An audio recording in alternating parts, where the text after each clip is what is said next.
Good day, everyone. Thanks for joining us today. Today, we're going to have a conversation about we'll call it the impact of COVID on the retail and grocery world. And we're coming to you from BRR. We're a firm that does retail and grocery nationwide. Um, we've we've got folks that are working every day with Fortune 500 companies and some smaller regional retailers. So we have the opportunity to work on just a variety of projects in this market. And joining me today, I want to introduce three of our team members. First of all, Carol Bartolo, who's a principal in charge of our Atlanta office. And Carol has great experience and expertise in both grocery, food, and the retail sector, and also the convenience store sector. And then I want to introduce Megan Whitman, a senior associate with us in Kansas City. Also has food service retail experience, multi-project rollout, kind of on nationwide programs, and an interior design background as well. And then our third team member is Jennifer Limco Corcoran, who has great experience in retail, multiple retailers actually that have probably taken a pretty good dive into the omni-channel markets and have begun to experiment with ways to enhance that. Oh, and then I didn't introduce myself. I'm James Haley.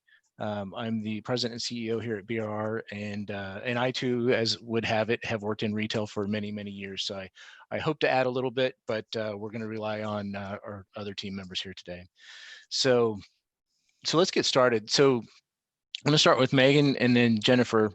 In terms of, I was going to call it post-COVID, but let's call it during the pandemic or during the event.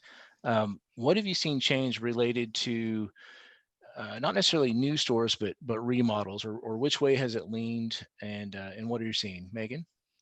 Yeah, short term, we're seeing a lot of adjustments to retail design based on safety measures. So, limited occupancy, arrows on the floor to define traffic flow. And then a big one is an increase in buy online, pickup in store, which helps, limit that customer interaction within the store. Long term, we see store designs reacting to some of these items, but in a more thoughtful way. So limited interaction with team members will be more streamlined. Low touch experiences will be super important factors. To do this, we see, redefining the cash wrap in the fixture plan to allow for more organic movement, while still allowing for, more space between people. We also anticipate seeing, reallocation of space. So back of houses are growing to allow for employee spaces and amenities, but also account for storage and distribution space for online orders. So Jennifer, take that a step further. So um, talk about touchless and contactless delivery, but also actually using the stores as well. Yeah, absolutely. So, as Megan said, that the shopper is experiencing a different environment now going forward. There's a lot of different comfort levels that we see with shoppers coming and going. With that space, you'll see a lot new technologies come introduced into our locations, and the uh, kind of pickup window is a new experience for most things. That display area, that first 5 feet within the store, I think is really going to be reimagined, because you'll have people that want the comfort level of going into the store just to do one or two tasks, or the browsing piece may still kind of come into play depending on what your shoppers are interested in doing and comfortable with. Okay, Carol, I want to bring you in. So grocery stores are different, right? We still have people that want to not only have as Jennifer was talking about, the different ways to pick up an order, but they also want access to the product. They want to, hopefully they're not touching all the vegetables and stuff, but they want to see it and um, interact with the product in some way before they buy it. Still, not across the board, but still there's a desire for that. Yes, absolutely. Food purchases are often immersive, right? So we use all five senses when we're shopping for food. I think with the post-COVID, behavioral shift. I think people are realizing that they can cook at home and enjoy food at home. This is great news for the traditional grocery store, as people are buying more foods in a traditional store that carries all of the products and has them available. I think what we're going to see is there's still going to be different types of shoppers. You're going to have ones that want the quick, low touch approach to buying food, and then there's others that still need the experiential component to buying food. So I think what we're going to see in terms of those two items is a continuation of trends that have already been happening, and one which might be almost kind of a reversal. So with those who want the quick, low touch approach, I think that we're going to see some sort of acceleration in automation, in receiving food, so that there is less touch, and maybe even an automated store or even an unmanned store. And then on the other side, the experiential component, a lot of things that were self-service may shift to full service. So that is something that we might see in order to, again, provide that low touch environment. So taking that a step further, so the full service and well, even employee safety, when we think about the team members that operate stores, we've seen the use of plexi and plastic sheeting and new ways to clean with ultraviolet light and those kinds of things. So, but a lot of those seem to be temporary fixes. So what do we see in the future as regards safety for the employees at each location? Start, Carol, with grocery, actually. Yeah, so with safety for the employees, what is interesting is that, again, I talk about the automation component, and I know some stores are actually using robotics to clean their floors, but it's more than just that. It also provides data, because data is a big component of grocery stores, where they have tens of thousands of products. But with this data, and it helps to provide a level of safety, transparency, and establishing reputation, because they're able to track when and how often a store is cleaned, through this automated process. And so I think that's important. As well as, I know we're talking about the employee safety, but we also see, hand washing stations are standard in grocery stores. But now there's likely to be a shift towards hand washing stations for customers as well, especially as they come into the store. You might have noticed, when you come in the store, they have hand sanitizers when you walk in. The vestibule now, as a space, becomes an important a component of the store for safety.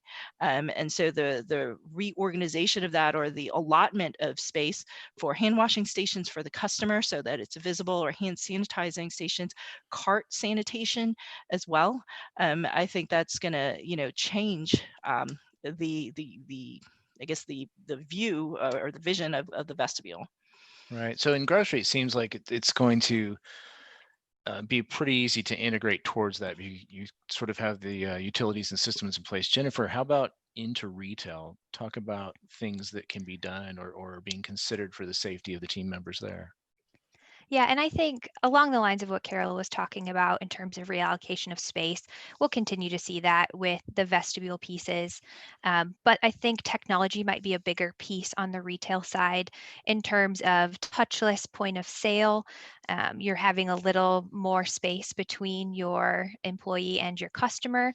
And then into kind of the clothing experience, you want to try on things that you're experiencing or seeing if they fit well. We might see a little bit more virtual styling or one-on-one personal shoppers emerge, a more tailored experience to the shopper. So there's less contact with the clothing itself and with the employees. So Megan, we've talked about technology in a couple of ways. Touchless point of sale and online shopping and pick up in the store, or look at it in the store and then order it for home. So two questions, and I think they might be related.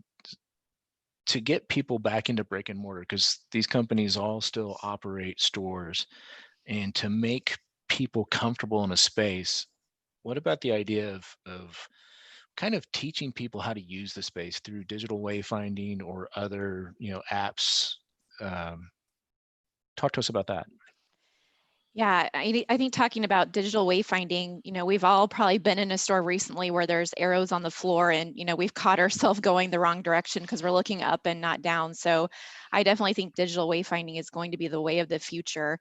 It also allows for a lot of flexibility. So thinking about the retailers that are currently offering special hours for those, with autoimmune diseases or, at a higher risk, being able to use that signage to direct customers depending on the time of day or even the type of customers that are in the store.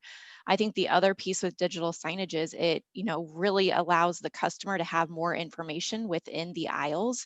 So, they can display product information, but also if something's out of stock, maybe that relates to the online where, it directs them how to get that product. So it continues that experience from the store to that online piece at home.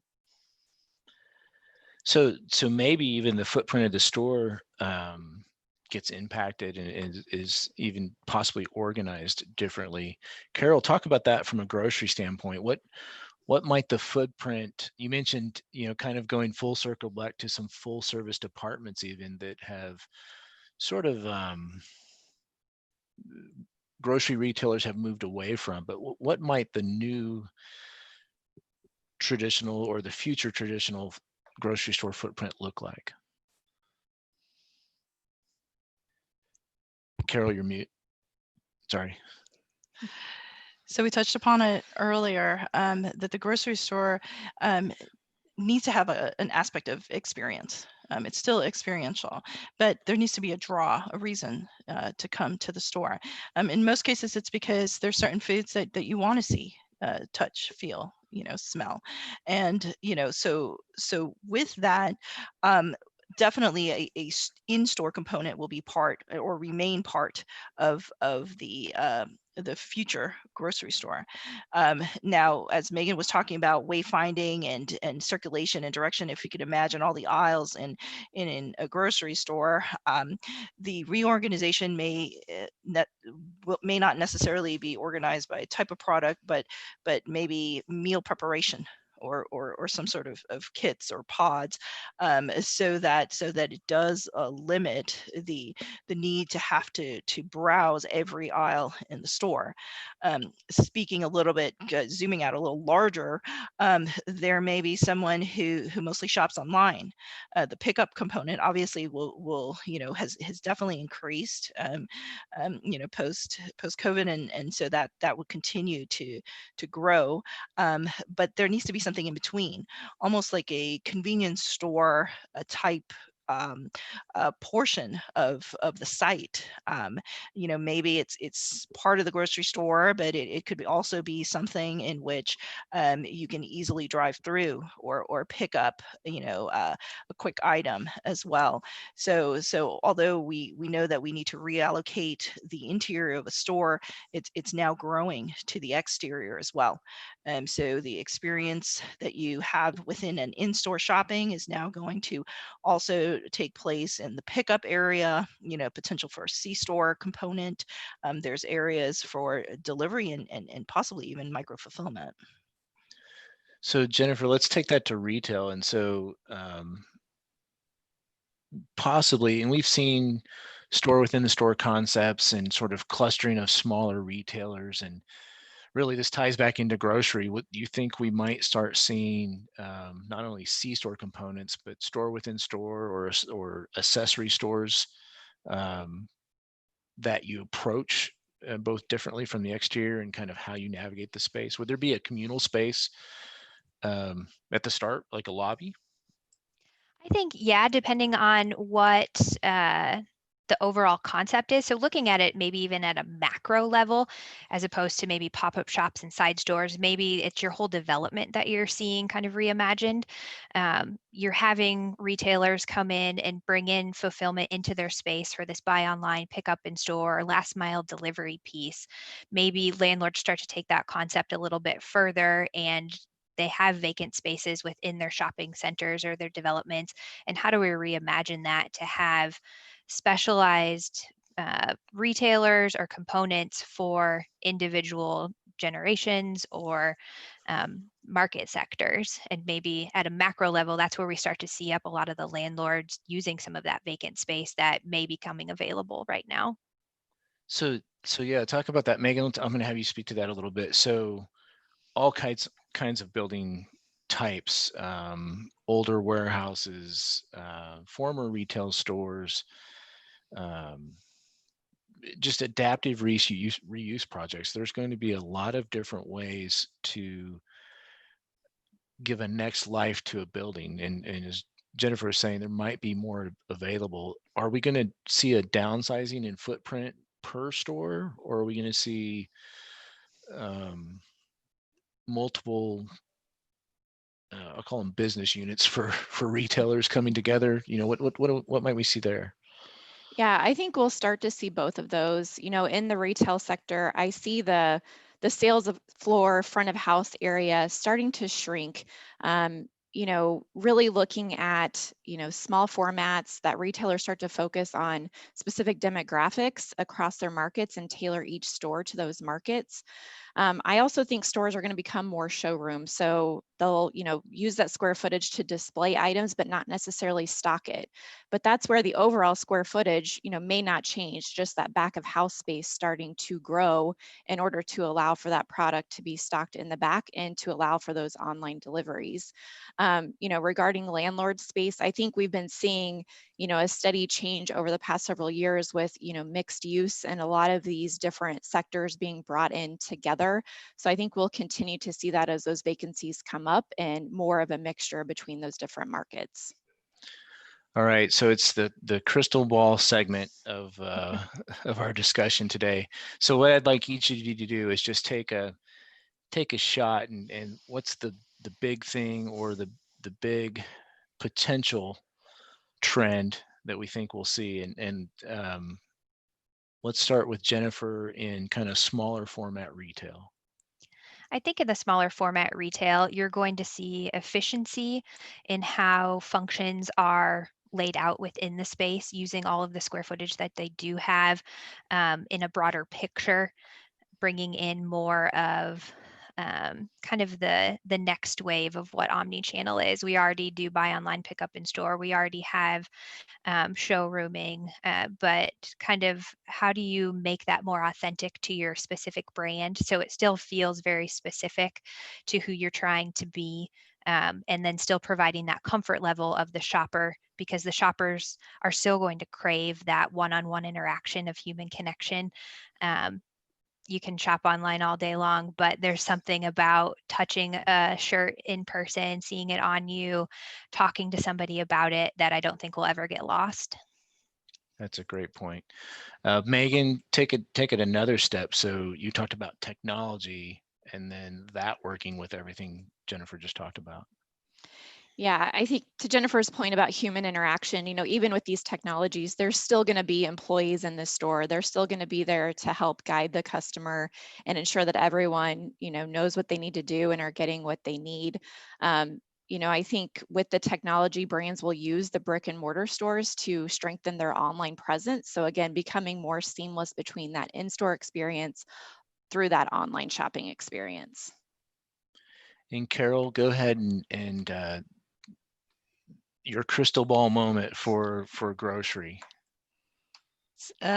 Food is social and food is immersive. So there will always be a home, a building for shopping for food.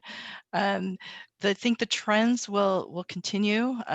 It'll just accelerate, and as designers, it's our job to elevate that process. People are still, when you're shopping for food, it's still about convenience, accessibility, reliability, and reputation, when it comes to food safety.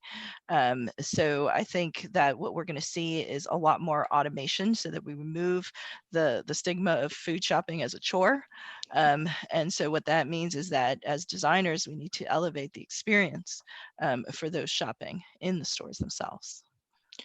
Yeah, so I think that's a great way to conclude. The underlying theme, a couple of underlying themes are the ways in which shoppers, or you really just, we'll call them users, because they're not always going to buy something and take it home. In some cases, they're going to just go for the experience.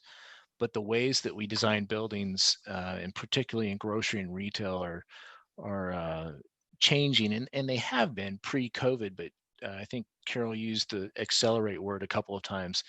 Uh, COVID has really accelerated the ways in which people interact differently with the buildings that we design. Um, and also has opened opportunities to reuse. We talked about the warehouse that could have been a school or became retail, and possibly it's got condos on the upper floors. There's just multiple new ways to use structures that are out there, and it might be that for a while, existing buildings are a big bulk of the design projects we see, and that's a great thing also. So I want to thank Jennifer, Megan, and Carol for sitting down with me and talking about grocery and retail today, and for everybody joining us. I want to thank you for joining us, and I want you to go out and just be safe. Thank you.